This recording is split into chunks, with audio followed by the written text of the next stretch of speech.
একটা সময় ছিল আমরা ভারতকে বন্ধু ভাবতাম, প্রতিবেশী হিসেবে নয়, বড় ভাই হিসেবে সম্মান দিয়েছিলাম, কারণ আমরা বিশ্বাস করতাম ইতিহাসের যেমন একটা রক্তের সম্পর্ক থাকে, তেমনি প্রতিবেশীর সাথেও একটা আত্মার সম্পর্ক গড়ে ওঠে। কিন্তু সেই আত্মার সম্পর্ক যখন ক্রমাগত একতরফা হয়ে পড়ে, তখন সেটা সম্পর্ক থাকে না, তখন সেটা হয়ে দাঁড়ায় একরকম আধিপত্য, একরকম শ্বাসরুদ্ধ করে রাখার চেষ্টা। ভারত আমাদের বিরুদ্ধে যুদ্ধ ঘোষণা করেনি, কিন্তু তারা যেটা করেছে সেটা যুদ্ধের চেয়ে কোনো অংশে কম নয়। যুদ্ধ মানেই তো শুধু গোলা বারুদ নয়, যুদ্ধ মানে কখনো কখনো চুপি চুপি ঘাড়ে চাপিয়ে দেওয়া এমন এক বোঝা যার ভারে একটা দেশের অর্থনীতি কুঁকড়ে যায়, কৃষক মরতে থাকে, পণ্যের বাজার ধসে পড়ে। 2025 সালের এপ্রিল মাসে ভারত হঠাৎ করে ট্রান্সশিপমেন্ট সুবিধা বন্ধ করে দিল। এতদিন ধরে আমরা তাদের বন্দর ব্যবহার করতাম, আমাদের গার্মেন্টস, ঔষধ, আইটি পণ্য তৃতীয় দেশে পাঠাতাম, বিশেষ করে যুক্তরাষ্ট্র, ইউরোপ, এমনকি নেপাল ও ভুটানেও। হঠাৎ করেই বলা হলো তাদের বন্দরে নাকি চাপ পড়েছে, এখন আর বাংলাদেশের জন্য সুবিধা দেওয়া যাবে না। একতরফা এই সিদ্ধান্তে বাংলাদেশ হতভাগ, রপ্তানিকারকরা বিপাকে, আর হাজার হাজার কোটি টাকার ব্যবসা পড়ে গেল ঝুঁকিতে।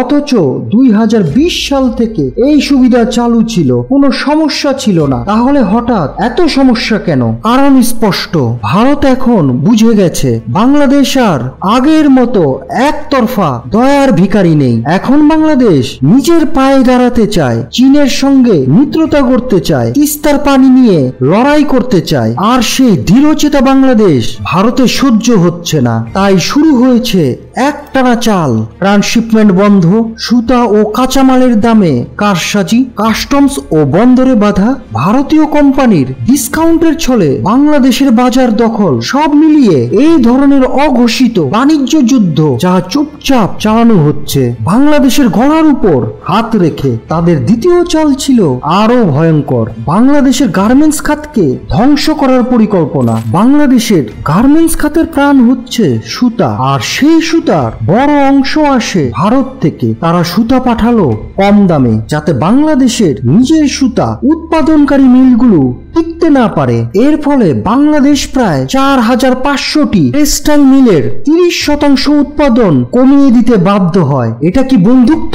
না, এটা আধিপত্য। এটা একরকম কৌশল, যেন বাংলাদেশ বাইরে থেকে আমদানির উপর নির্ভর হয়ে পড়ে আর নিজস্ব উৎপাদন একেবারে ধ্বংস হয়ে যায়। কিন্তু বাংলাদেশ এবার চুপ করে থাকেনি, চোখে চোখ রেখে উত্তর দিয়েছে।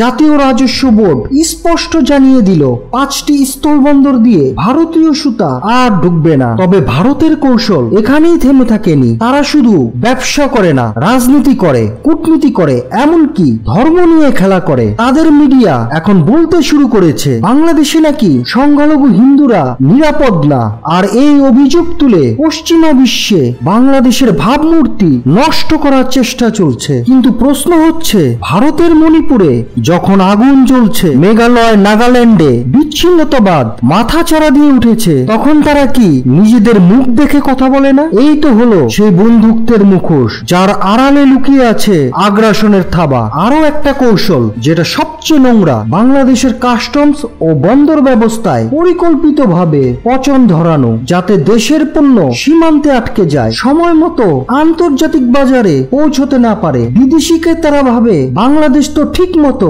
পণ্য ডেলিভারি দিতে পারে না, তখন তারা ফিরে যায় অন্য দেশে, আর বাংলাদেশ পড়ে যায় বিপাকে। এই অবস্থায় ভারতীয় পণ্যগুলো দেশের বাজারে ঢুকে পড়ে, ভয়ঙ্কর ডিসকাউন্ট দিয়ে ছল চাতুরি করে বাজার দখল করে নেয়, পরে দাম বাড়িয়ে দেয়। তখন আমাদের কোম্পানিগুলো আর দাঁড়ানোর জায়গা থাকে না। এর পেছনে আছে ভারতীয় কর্পোরেট শক্তি, যারা শুধু ব্যবসা করে না, দেশের বাজারটা নিয়ে নেয়। তারা চায় বাংলাদেশ এমন একটা দেশ হোক যেটা শুধু মুখ বুঝে সব মেনে নেবে, একটা অমর্যাদাহীন দেশ যার স্বাধীনতা শুধু কাগজে লেখা থাকে। কিন্তু বাংলাদেশ এবার সেই মুখোশ খুলে দিয়েছে। এবার বাংলাদেশ বলছে, তোমরা একটা দরজা বন্ধ করলে আমরা পেছনের জানালা খুলে নেব। চীন আমাদের পাশে এসেছে। আমরা যেটা এতদিন ভারতের ভয়ে করতে পারিনি, সেই তিস্তা প্রকল্পে এবার চীনের সঙ্গে $2.1 বিলিয়ন চুক্তি করেছি। নদী খনন, সেচ ব্যবস্থা ব্যবস্থা, আধুনিক কৃষি সবই থাকছে এই প্রকল্পে। আর এই প্রকল্প হচ্ছে